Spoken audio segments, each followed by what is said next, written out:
No, I have said this on here several times that I can deal with losing enough.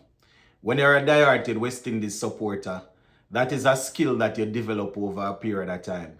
You develop how to deal with losing.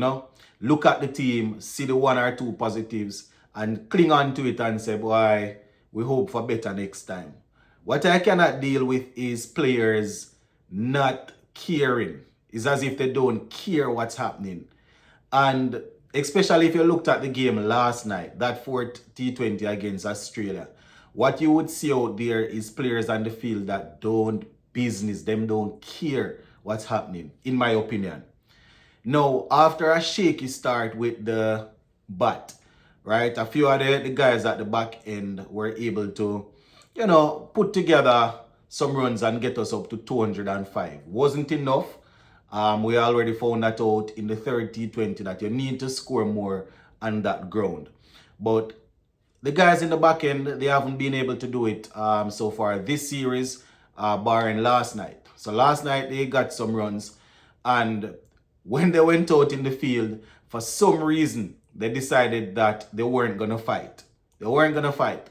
Man dropping catch, ball rolling through people's foot. I tell you, it was very, very difficult to watch.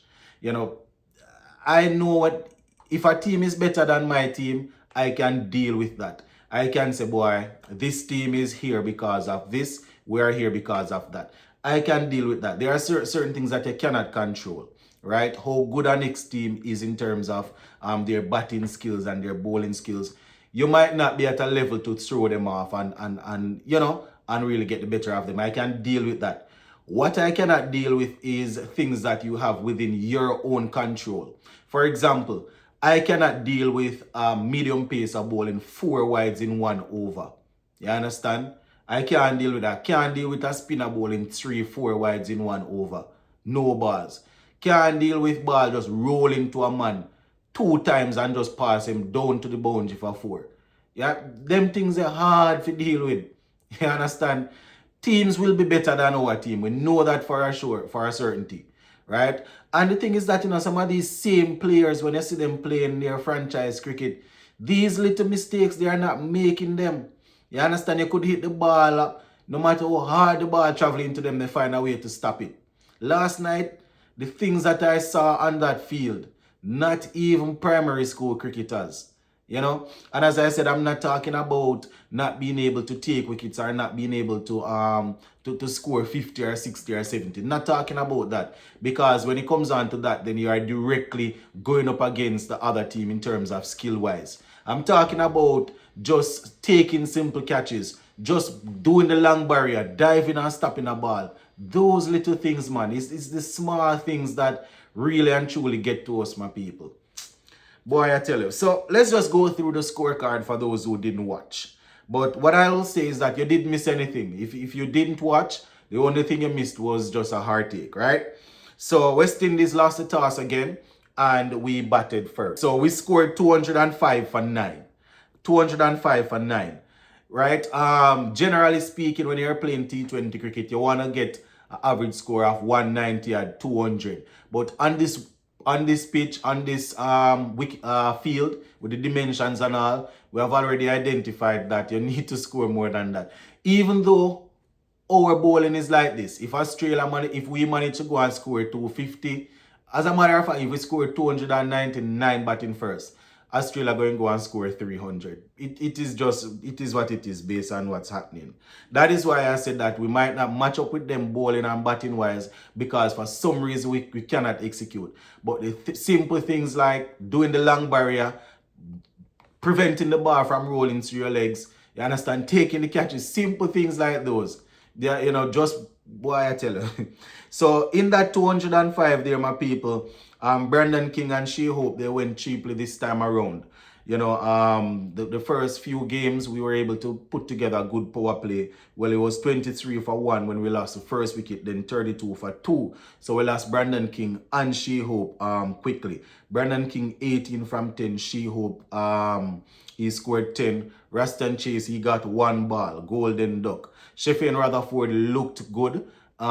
Basically, you know, the way how he batted in the third, well, the way how he got out in the third game, you know, I guess he decided that he needed to come and do something in the fourth game. He got 31 from 15 4-4s and 2 6s before he was removed. Rahman Powell, same thing. He got a start, 28 from 22, then got out. Shimron Hetmyer, 16 from 6, 2 6s and 1-4. Once again, that's a start. T20 cricket, that's a start. Romario Shepherd, 28 from 18, 4-4s and 1-6. As usual, you know, he will come in the back end and do his thing.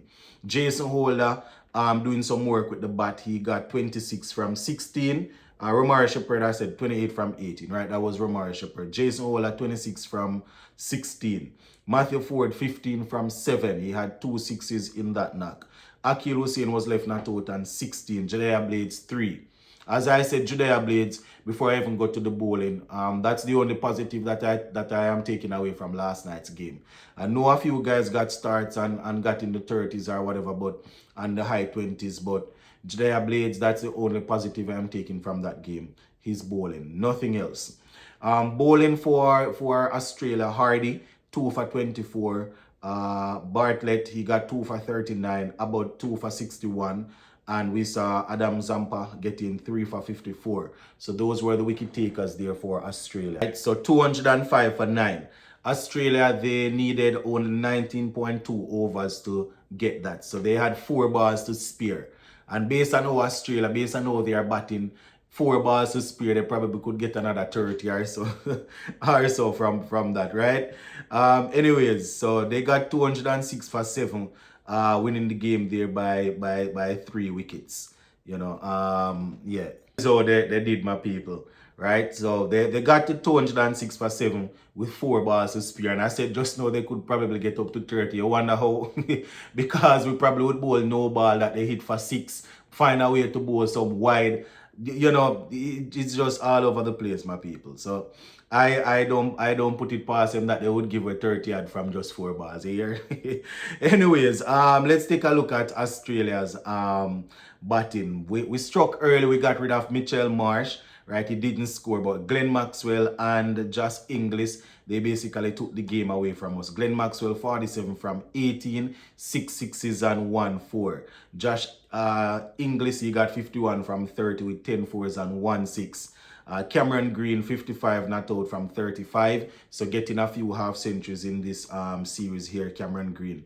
Hardy finished up with 23. Now, bowling for the West Indies. Judea Blades, 3 for 29 from 4. As I said, he's the only positive I'm taking away from the game. You know, and looking and saying, you know, there is something there that we can work with. That is if they are able to develop him further, right?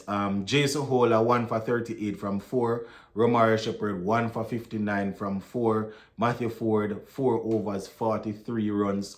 Akil Hussain, 1 for 36 from 3.2. So West Indies comfortably losing that game there. So 1 game remaining in the series. Australia, they lead the series. They lead the series 4-0, and if you're counting the test, that's what 7-0 so far, right? 7-0, because we played 3 tests and then the 4 T20s so far. So 7-0. Can you imagine? I don't know if Australia going to even waste their time to come back to the West Indies for the next 20 years, but that is where we're at, my people. But anyway, big up on yourself, my people. Bless up.